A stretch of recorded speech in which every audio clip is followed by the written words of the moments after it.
বিসমিল্লাহির রহমানির রহিম। প্রিয় দর্শক শ্রোতা, আসসালামু আলাইকুম এবং সকলকে ধন্যবাদ আমার কথা শোনার জন্য। আজকে একটি খবরের উপর ভিত্তি করে আমি কিছু আলোচনা করতে চাই।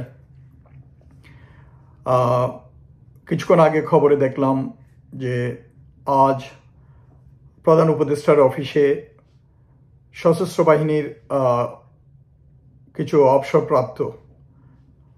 অবসরপ্রাপ্ত ঠিক নয়, চাকুরিচ্যুত অফিসার, বঞ্চিত অফিসার যারা বৈষম্যের শিকার হয়েছে গত 15 বছরে, তাদের একটি দল তারা প্রধান উপদেষ্টার অফিসে স্মারকলিপি সাবমিট করেছেন এবং তাদের কিছু দাবি আদায়ের জন্য অনুরোধ করেছেন।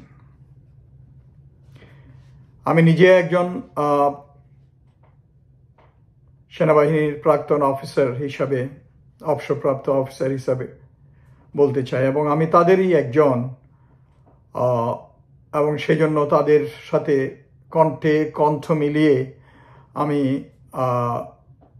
আমার কথাগুলো বলতে চাই।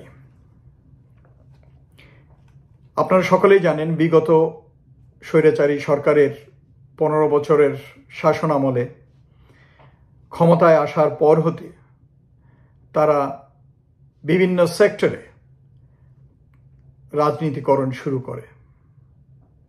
পাশাপাশি ভারতীয় গোয়েন্দাদের লিস্ট অনুযায়ী তারা বিভিন্ন শ্রেণীর পেশার লোকজনকে চাকরিচ্যুত এবং জুলুমের শিকার করতে থাকে, জুলুম নির্যাতন এদের উপর চালাতে থাকে। এরই ধারাবাহিকতায় সশস্ত্র বাহিনী, বাংলাদেশ সেনাবাহিনী, নৌবাহিনী এবং বিমান বাহিনী এরাও বাদ যায়নি। এই 3 বাহিনীকে স্বৈরাচারী শেখ হাসিনা রাজনীতিকরণ করার চেষ্টা করেছে, যা এর আগে এই মাত্রায় কখনো হয়নি। আমাদের দেশপ্রেমিক সশস্ত্র বাহিনীর অফিসারদেরকে বিশেষ করে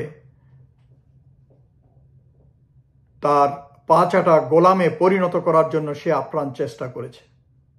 যদিও আমরা লজ্জিত, তা সে সক্ষম হয়েছে কিছু অফিসারকে বা সদস্যদেরকে, সশস্ত্র বাহিনীর সদস্যদেরকে তার গোলামে পরিণত করতে। বাট আমি বলবো, সেনাবাহিনী দেশপ্রেমিক সেনাবাহিনী। আমি আমার এর আগের ভিডিওতেও বলেছি যে আমাদের বাংলাদেশ সেনাবাহিনী এবং নৌবাহিনী, বিমান বাহিনী, সশস্ত্র বাহিনী সদস্যরা এরা দেশপ্রেমিক।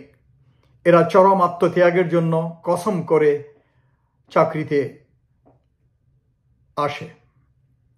কাজেই গুটি কয়েক বিশ্বাসঘাতক, গাদ্দার, নোংরা প্রকৃতির অফিসারদের জন্য বা সদস্যের জন্য এই বাহিনীগুলিকে জেনারেলাইজ করা যাবে না এবং একচেটিয়া দোষারোপ করা যাবে না। এই বাহিনীগুলো দেশপ্রেমিক। এরা দেশের জন্য নিজের জীবন দিতে সবসময় প্রস্তুত থাকে এবং দেশমাতৃকার সেবায় এরা সবসময় নিয়োজিত। এটা আপনারা জানেন, দেশের মানুষ জানে। কিন্তু গত 15 বছরে শেখ হাসিনা সরকার, যেমনটি আমি বলেছিলাম, অন্যান্য সেক্টরের মতো এই সশস্ত্র বাহিনীর অফিসারদেরকে বিভিন্ন সময়ে, বিভিন্ন অজুহাতে, বিভিন্ন পরিস্থিতিতে, বিভিন্ন বাহানায়, বিভিন্ন ট্যাগ লাগিয়ে, বিভিন্ন পদ্ধতিতে চাকরিচ্যুত করেছেন অনেক অফিসারকে। আমার মনে হয় সঠিক সংখ্যাটি আমার কাছে নাই, আমার মনে হয় এটা 500-এরও বেশি হবে।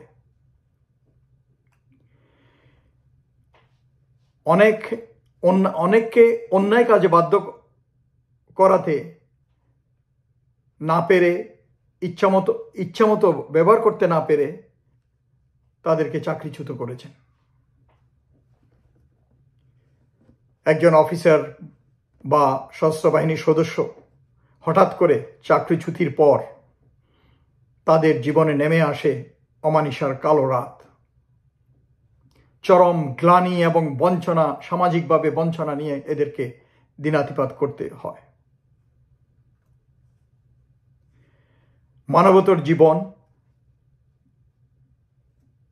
আর্থিক সমস্যা এবং নানাবিধ সামাজিক সমস্যা নিয়ে এরা দিনাতিপাত করছে। যেহেতু বিশেষ করে এরা অফিসার, নিজের মান ইজ্জতের জন্য মুখ ফুটে কাউকে কিছু বলতেও পারেনি।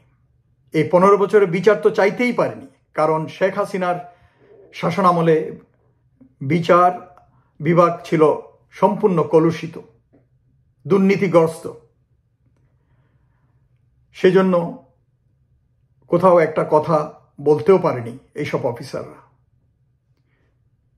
বুকের ভিতর চাপা কান্না নিয়ে গুমরে গুমরে তারা দিনাতিপাত করছে। আজ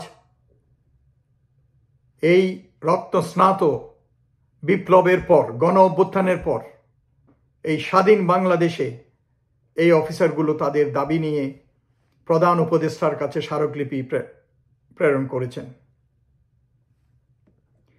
আমরা দেখছি ইতিমধ্যেই পুলিশ বাহিনী, তারপর বেসামরিক প্রশাসন, ওখানে এই ধরনের পদোন্নতি বঞ্চিত বা অন্যান্যভাবে বঞ্চিত অফিসারদেরকে পদোন্নতি দেওয়া হচ্ছে, চাকরিতে ফিরিয়ে আনা হচ্ছে, বিভিন্ন সুযোগ সুবিধা দেওয়া হচ্ছে। তাদের দাবিগুলো আদায় করার অলরেডি শুরু হয়ে গেছে। কিন্তু আমি বুঝলাম না,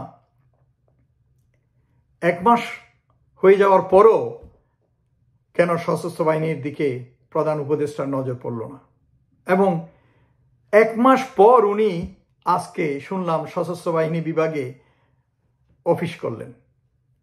তো আমি বলতে চাইব, প্রধান উপদেষ্টা ডক্টর ইউনূস স্যার, আপনার কাছে কি সশস্ত্র বাহিনী ইম্পর্টেন্ট না? কাজেই যদি ইম্পর্টেন্ট হয়, আমি জানি, আমি জাস্ট এটা এমনি বলছি আমার মনের দুঃখ থেকে। 1 মাস পর আপনি আসলেন সশস্ত্র বাহিনী বিভাগে অফিস করার জন্য এবং খোঁজ খবর নেওয়ার জন্য। হাওয়ার আমার অনুরোধ থাকবে, সশস্ত্র বাহিনীর এই বঞ্চিত অফিসারদের দাবিগুলোর প্রতি আপনি নজর দেবেন এবং এইটার জন্য যারা দোষী তাদেরকেও আপনার বের করার চেষ্টা করতে হবে। আমরা জানি এটা লজ্জার বিষয়, যে তবু বলতে হয়, এটার জন্য দায়ী গোয়েন্দা সংস্থাগুলো এবং বিশেষ করে DGFI. DGFI has been corrupted since President Ershad. It has been abused and misused by President Ershad and subsequent political governments.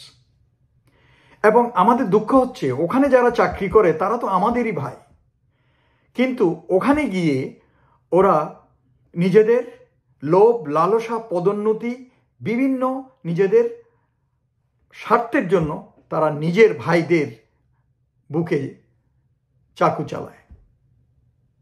মিথ্যা, বানোয়াট, অতিরঞ্জিত ফেক রিপোর্ট বানিয়ে বিভিন্ন বাহানায়, বিভিন্ন পদ্ধতিতে,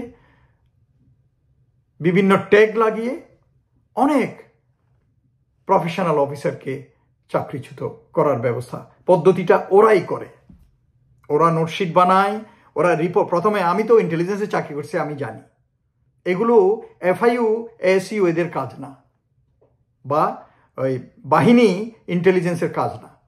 এগুলো মেইনলি করে এরা রাজনীতিকভাবে ইনফ্লুয়েসড হয়ে বা নির্দেশিত হয়ে শেখ হাসিনার দ্বারা এরা রিপোর্ট বানায়, একটা রিপোর্টের উপর ভিত্তি করে এরা নোটশিট বানায় অথবা ব্রিফিং করে বারবারলি করে এরা অফিসারদেরকে সর্ট আউট করে। যাকে চায় না give him a bad name, বাস ওকে পচায়ে ওকে চাকরি থেকে বের করে দেওয়া হয়, এবং গত 15 বছর তাই করেছে। আমি জানতাম না, আমি তো আমাকে যখন বের করে দেওয়া হয় আমি তখনই স্বইচ্ছায় নির্বাসিত জীবনে চলে আসি বাইরে। কিন্তু এর পরে শুনলাম অনেক লেফটেন্যান্ট, ক্যাপ্টেন, ইয়াং অফিসারদেরকে চাকরি থেকে বের করে দিয়েছে। সেই চোর সেনাপ্রধান ছিল আমাদের সেনাবাহিনীতে, হাসিনা, আমাদের রর প্ররোচনায় আমাদের প্রফেশনালিজম নষ্ট করার জন্য চোর ছোট লোকের বাচ্চাদেরকে সেনাপ্রধান বানিয়েছে।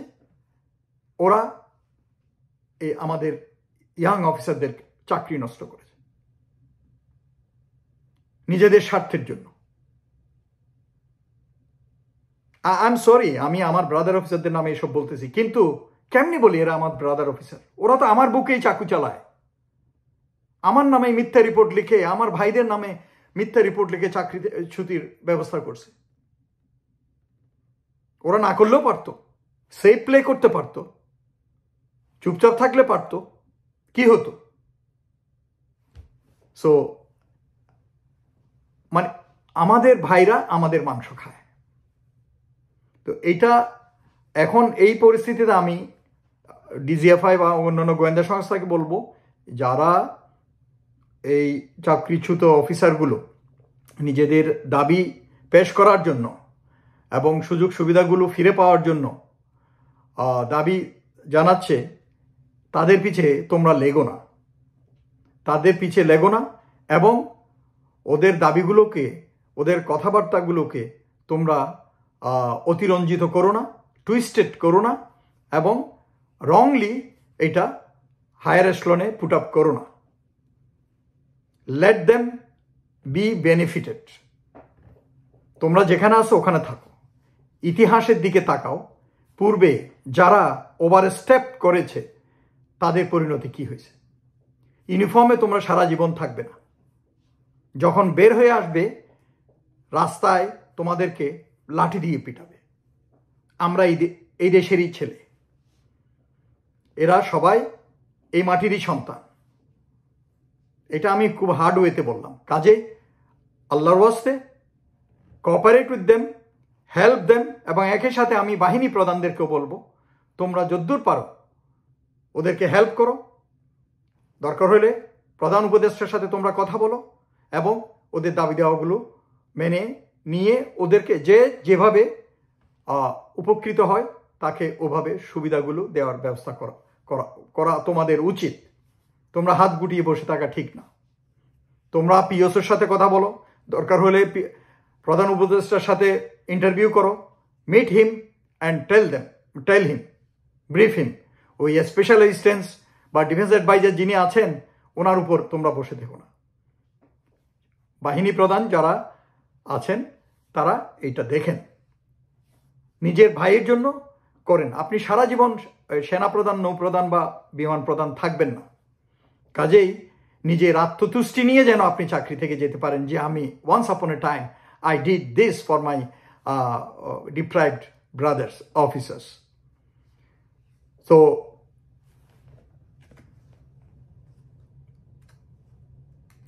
একই সাথে আমি বলবো যে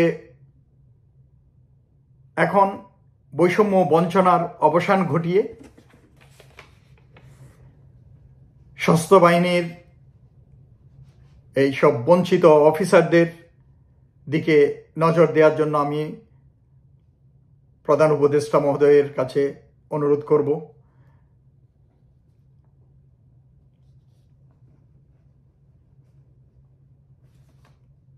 এটার জন্য একটা কমিশন গঠন করা যেতে পারে, যেটাতে যেমনটি ব্রিগেডিয়ার হাসান নাসির প্রেসের সামনে বলেছেন, আমি শুনলাম যে ওখানে মানবাধিকার সংস্থার কোনো লোক থাকতে পারে এবং অবসরপ্রাপ্ত অফিসারদের থেকেও কোনো সদস্য রাখতে পারে, রেখে একটা কমিশন গঠন করে ডিপ্রাইভড অফিসার যারা আছেন তাদেরকে অ্যাপ্রোপ্রিয়েট সুবিধাগুলো দেওয়ার আপনি ব্যবস্থা করুন। এতে দীর্ঘসূত্রিতা আমার মনে হয় খুব একটা ভালো হবে না, কারণ এতে অফিসারদের ধৈর্যচ্যুতি ঘটতে পারে। কারণ এখানে অনেক ইয়াং অফিসার আছেন, তো এদের তো রক্ত গরম, এরা ওই এরা আর ছাত্রদের ভিতরে খুব একটা তফাৎ নাই বয়সের। কাজেই আমি অনুরোধ করব যতটুকু সম্ভব, যত তাড়াতাড়ি সম্ভব সশস্ত্র বাহিনী অফিসারদের ভিতরে যারা চাকরিচ্যুত হয়েছে বিগত স্বৈরাচারী সরকারের সময়, তাদের দাবি দেওয়ার দিকে নজর দেওয়া হোক। আমার এই কথাগুলো জানি না পৌঁছবে কিনা প্রধান উপদেষ্টার কাছে। বাকি যারা এফেক্টেড এবং সবাইকে বলবো এটা পৌঁছে দেওয়ার জন্য আপনারা বেশি করে শেয়ার করুন এবং আপনারা সবাই ভালো থাকুন। আমার ব্রাদার অফিসারদের দাবি দেওয়া পূরণ হোক, এটাই আমি কামনা করি। আল্লাহ হাফেজ।